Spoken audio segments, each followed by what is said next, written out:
bangunan tradisional khas suatu suku bangsa di Indonesia yang mencerminkan budaya, identitas, dan nilai-nilai lokal, berfungsi sebagai tempat tinggal, tempat upacara, dan simbol kebudayaan.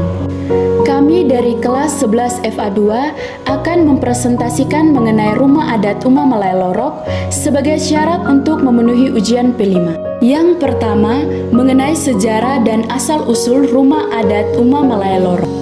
Rumah adat ini berasal dari negara Timor Leste yang dibawa sampai ke daerah Atambua Halilulik. Dari waktu ke waktu, rumah adat ini mengalami perkembangan baik dari segi lokasi dan arsitektur. Bisa dilihat bahwa rumah adat yang pertama terletak di bagian depan dengan bentuk arsitektur yang berbeda dengan rumah adat yang di belakang.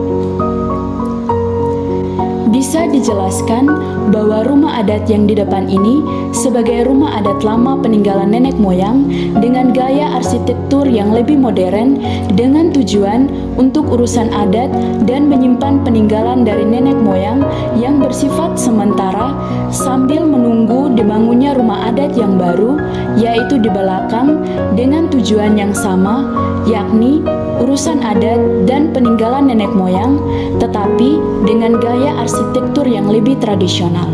Nah, sekarang kita masuk pada bagian tradisi dan upacara. Tradisi yang sering terjadi di rumah adat ini adalah peresmian rumah adat, perkawinan, panen, dan kematian.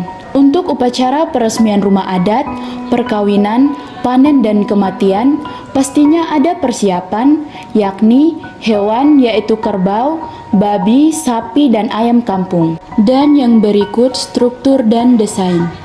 Alat dan bahan pembuatan rumah adat ini antara lain kayu putih, alang-alang, kayu cemara, dan daun lontar. Kayu putih digunakan sebagai simbol Bemane dan Beveto terletak di tengah-tengah sebagai tiang utama. Alang-alang digunakan untuk atap rumah adat. Kayu cemara digunakan untuk tiang penyangga atau dalam bahasa Tetun dikenal dengan istilah rarin. Sedangkan daun lontar digunakan untuk mengikat alang-alang. Kemudian di bagian dasar biasa digunakan untuk pertemuan yang melibatkan masyarakat biasa.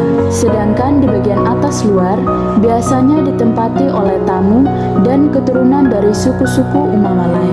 Sedangkan ruangan di bagian atas dalam merupakan ruangan khusus untuk kepala suku dan tempat barang-barang peninggalan nenek moyang atau barang pemali dalam suku ini.